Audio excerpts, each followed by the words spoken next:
నమస్తే, welcome to సత్యగ్రహి. నేను శివాని. పాడిందే పాటరా అన్నట్టుగా ఉంది తెలంగాణలో కాంగ్రెస్ ప్రభుత్వ తీరు.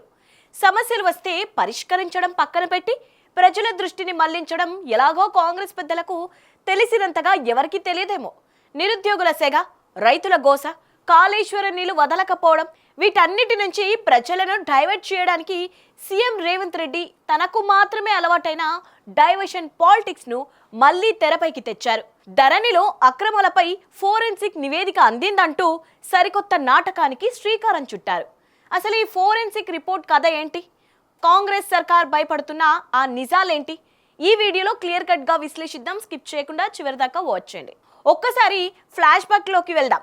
కాంగ్రెస్ పార్టీ ప్రతిపక్షంలో ఉన్నప్పుడు అప్పటి పిసిసి ప్రెసిడెంట్ గా రేవంత్ రెడ్డి, ఇతర కాంగ్రెస్ నేతలు ధరణి పోర్టల్ పై రోజుకో ఆరోపణ చేశారు. ధరణిలో అక్రమాలు జరిగాయని, తాము అధికారంలోకి రాగానే ధరణిని బంగాళాఖాతంలో పారేస్తామని హామీలిచ్చారు. ఇంకా కట్ చేస్తే కాంగ్రెస్ అధికారంలోకి వచ్చి 2.5 ఏళ్లు గడిచిపోయింది. ఇప్పటి వరకు నాడు చేసిన ఆరోపణల్లో ఒక్కటంటే ఒక్కదాన్ని కూడా ఈ ప్రభుత్వం నిరూపించలేకపోయింది. పోనీ ధరణిని బంగాళాఖాతంలో వేశారంటే అతి లేదు, పేరు మార్చి దాన్నే నడుపుతున్నారు. అంటే నాడు చెప్పినవన్నీ కేవలం రాజకీయ విమర్శలేనా? ప్రజలను నమ్మించడానికి ఆడిన అబద్ధాలేనా అనే ప్రశ్నలు ఇప్పుడు ప్రజల నుంచి వ్యక్తమవుతున్నాయి. అధికారంలోకి రాగానే ధరణి అక్రమాలను వెలికి తీస్తామంటూ కేరళకు చెందిన ఒక సంస్థకు ఫోరెన్సిక్ ఆడిట్ బాధ్యతలను అప్పగించింది రేవంత్ రెడ్డి సర్కార్. ఆ సంస్థ ఆడిట్ పూర్తి చేసి ప్రభుత్వానికి నివేదిక కూడా ఇచ్చేసింది. మరి ఆ నివేదికలో ఏముంది? నాడు కాంగ్రెస్ నేతలు ఆరోపించినట్టుగా 1000 కోట్ల కుంభకోణాలు బయటపడ్డాయా అంటే కొంతమంది కాంగ్రెస్ నేతలే చెబుతున్న దాని ప్రకారం ఆ నివేదికలో ఎలాంటి అక్రమాలు లేవని తేలింది. ధరణి పక్కాగా ఉందనే విషయం స్పష్టమైంది.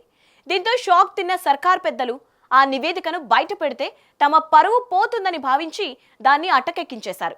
కానీ కరెక్ట్గా ప్రతిపక్షాలు ప్రభుత్వంపై ఒత్తిడి పెంచుతున్న సమయంలో రెవెన్యూ మంత్రి పొంగులేటి శ్రీనివాస్ రెడ్డి రంగంలోకి దిగి మాకు ఫోరెన్సిక్ నివేదిక అందింది, దీనిపై ఐఏఎస్ అధికారులతో కమిటీ వేస్తున్నాం అంటూ కొత్త రాగం అందుకున్నారు. ఇక్కడే జనాలకు చాలా డౌట్లు వస్తున్నాయి. నివేదికలో అక్రమాలు ఉంటే డైరెక్ట్గా చర్యలు తీసుకోకుండా మళ్ళీ ఐఏఎస్ అధికారులతో కమిటీ వేయడం ఎందుకు? ఆ నివేదికను ప్రజల ముందు పెట్టడానికి ఎందుకు భయపడుతున్నారు అని ప్రశ్నిస్తున్నారు. అసలు కాంగ్రెస్ ప్రభుత్వం ఈ సమయంలోనే ఎందుకు ధరణిని తెరపైకి తెచ్చిందో అర్థం కావాలంటే రాష్ట్రంలో జరుగుతున్న ప్రజా పోరాటాలను చూడాలి.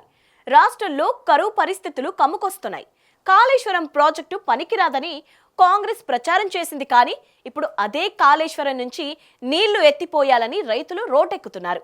బీఆర్ఎస్ వర్కింగ్ ప్రెసిడెంట్ కేటీఆర్ ఈ నెల 5న కన్నెపల్లి పంప్ హౌస్ ను సందర్శించి వృధాగా పోతున్న నీళ్లను ఎత్తిపోసి రైతులను ఆదుకోవాలని డిమాండ్ చేశారు. ప్రభుత్వం అడుగడుగునా ఆటంకాలు సృష్టించిన బీఆర్ఎస్ పోరాటం ప్రజల్లోకి బలంగా వెళ్ళింది. ఇక ఈ రోజు నిరుద్యోగుల కోసం బీఆర్ఎస్ ఆధ్వర్యంలో జరిగిన యువ సంగ్రామ సదస్సు కాంగ్రెస్ గుండెల్లో వణుకు పుట్టించింది.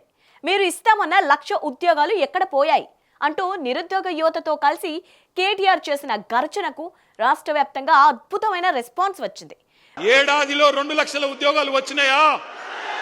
మరి ఏమొచ్చిందని నేను అడుగుతా ఉన్నా. ఈ పార్టీకి ఓటేస్తే విద్యార్థులు, నిరుద్యోగులు, రైతులు అందరూ ఏకమై ప్రభుత్వంపై తిరుగుబడుతుండటంతో భారీ రాజకీయ నష్టం తప్పదనే ఆందోళన సీఎం రేవంత్ రెడ్డిలో మొదలైనట్లు తెలుస్తోంది.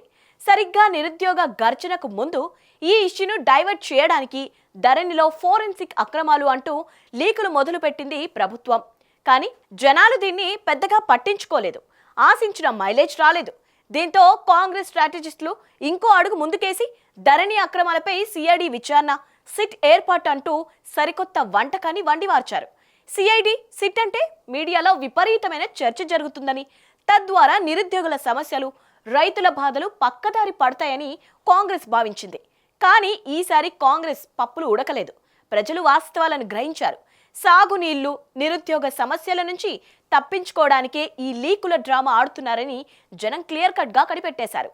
ఏది ఏమైనా అధికారంలోకి వచ్చి 2.5 ఏళ్లు దాటినా ఇంకా ప్రతిపక్షంలాగా ఆరోపణలు చేయడం, లీకులతో కాలక్షేపం చేయడం కాంగ్రెస్ ప్రభుత్వ చేతకానితనానికి నిదర్శనమని విమర్శలు వ్యక్తమవుతున్నాయి. ప్రజా సమస్యలను గాలికొదిలేసి కేవలం రాజకీయ మైలేజ్ కోసం ఆడే ఇలాంటి డైవర్షన్ నాటకాలను తెలంగాణ ప్రజలు ఇక ఏమాత్రం నమ్మే పరిస్థితిలో లేరు. ఇప్పటికైనా రేవంత్ సర్కార్ లీకల రాజకీయం పక్కన పెట్టి రైతులను నిరుద్యోగులను ఆదుకోవాలని డిమాండ్ చేస్తున్నారు. ఈ వీడియో నచ్చినట్టయితే లైక్ చేయండి, షేర్ చేయండి. ఇలాంటి పొలిటికల్ అప్డేట్స్ కోసం మా ఛానల్ని ఇప్పుడే సబ్స్క్రైబ్ చేసుకోండి.